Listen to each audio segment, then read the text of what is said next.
Tolong ingat ini ya, baik-baik. Kalau nanti di akhirat Anda tidak temukan saya di surga, tolong ingatkan kepada Allah, saya pernah ada di sini.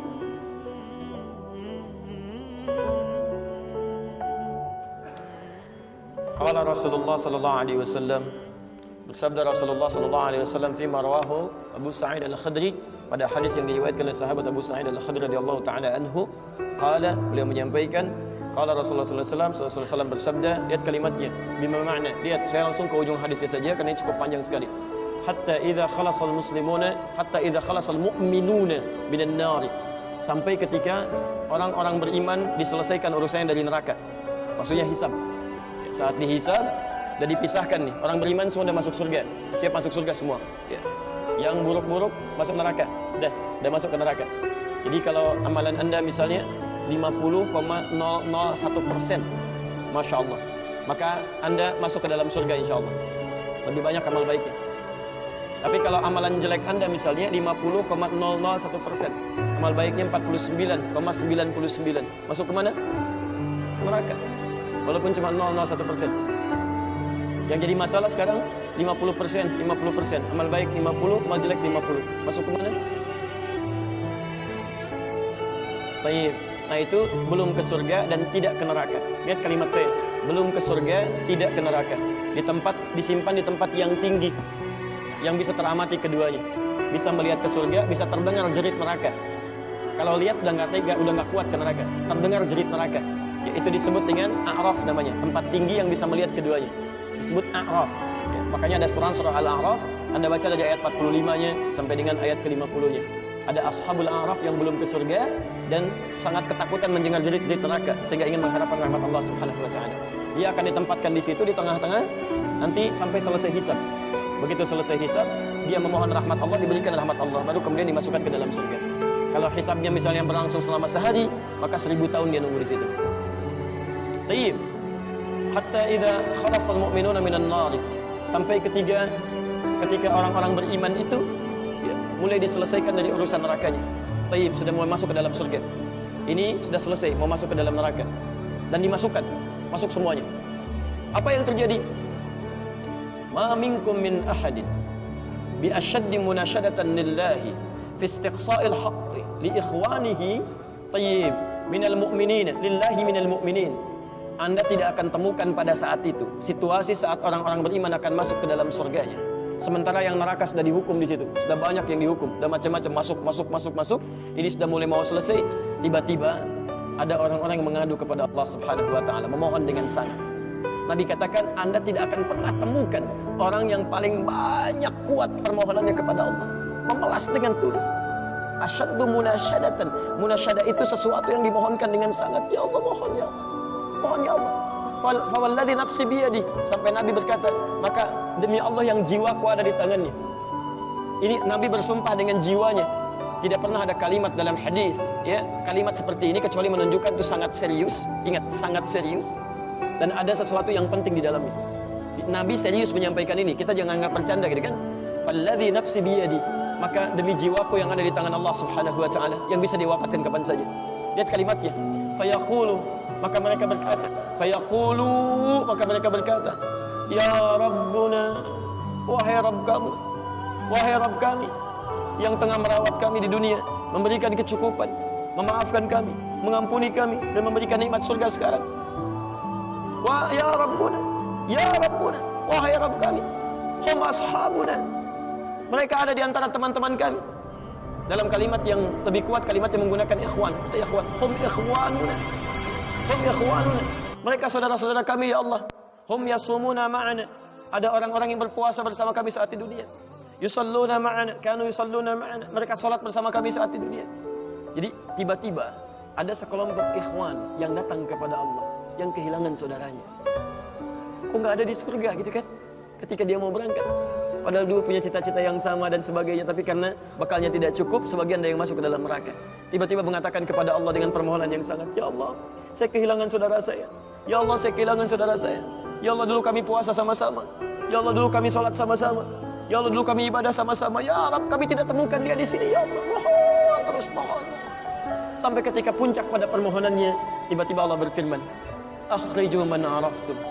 Hei para malaikat, keluarkan orang yang dikenali oleh orang-orang ini, yang disebutkan tadi. Keluarkan mereka dari neraka. Tiba-tiba dikeluarkan. Bertemulah orang-orang ini dengan temannya. Sampai Allah kemudian dengan rahmatnya katakan lagi, akhriju man kana fi qalbihi mithqala dzarratin minal iman. Keluarkan sampai yang ada titik terkecil iman dalam hatinya, keluarkan dari neraka. Bahkan hadis ini ada di Al-Bukhari nanti, ya ada di Al-Bukhari nomor hadis ke-14, posisi paling kiri sebelah bawah, ya, tayyib. Sampai mereka kemudian dikeluarkan dalam keadaan gosong, sudah mulai terbakar habis dan dimasukkan ke dalam surga kemudian. Setelah selesai hisabnya di dalam neraka, dikeluarkan dari situ. Jadi ada orang-orang yang dengan syafaat temannya bisa keluar dari neraka, masuk ke dalam surga. Ada yang sama sekali tidak membantu itu. Ya, dosa-dosa yang begitu besar tidak bisa keluar dan kekal di dalam neraka. Walaupun dia merasa beriman kepada Allah, tapi digugurkan keimanannya dengan ibadah-ibadah yang melanggar ketentuan Allah, seperti syirik dan sebagainya. Tapi poinnya adalah tiba-tiba ada segolongan teman yang memohon kepada Allah Subhanahu wa taala, ya Allah, kami puasa sama-sama, kami ibadah sama-sama, kami sholat sama-sama ya Allah, cuman saya nggak temukan dia di sini. Itu indah. Nah, permohonan sesuatu untuk melengkapkan pada yang kurang disebut dengan syafa' namanya. Pelengkap yang kurang disebut dengan syafa'. Makanya di tarawih itu ada sholat syafa'. Antum sholat 11 rakaat, 2 rakaat penyempurnanya yang ke-10 disebut dengan syafa', 1 rakaat akhirnya disebut dengan witir. Ya, ada teman yang merasakan ada yang kurang nih ya Allah, begitu saya masuk, teman saya nggak ikut, saya ingin dilengkapi dengan itu ya Allah.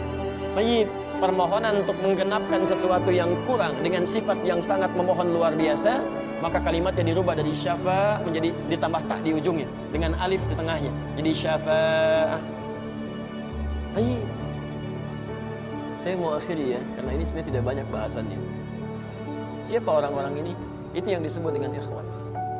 Makanya ketika ayat Qur'annya mengatakan wa kuntum ala syafa hufratin minan nar fa anqadhakum minha, dan kalian sudah ada bahkan yang sudah mau di bibir neraka itu.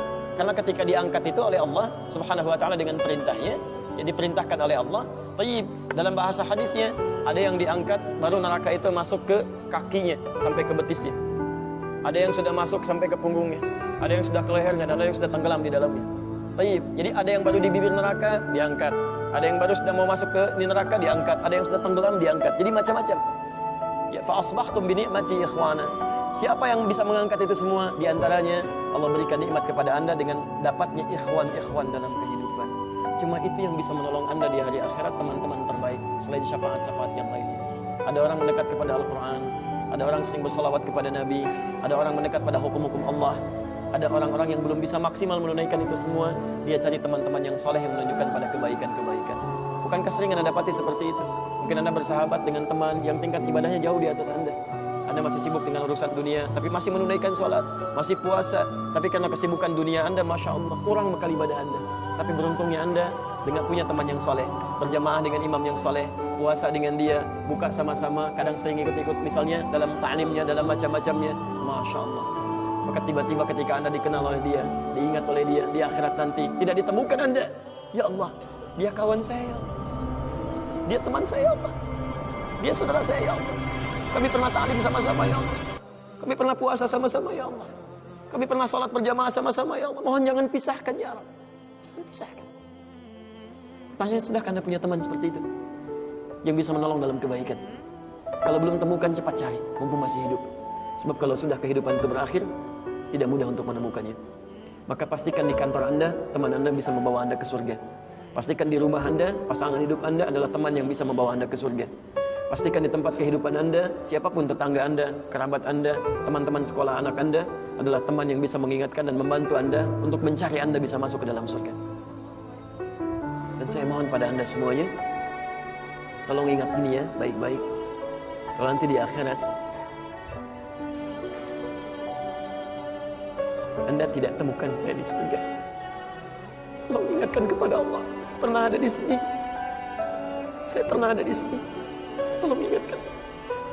Kalau antum di akhirat nanti tidak temukan saya di surga, tolong ingatkan. Ya Allah, mohon ya Allah, Adi Hidayat pernah mengajar saya dan mengingatkan saya di sini. Ya. Subhanakallahumma wa bihamdika asyhadu an la ilaha illa anta astaghfiruka wa atubu ilaik. Wa akhiru da'wana alhamdulillahi rabbil alamin. Assalamualaikum warahmatullahi wabarakatuh.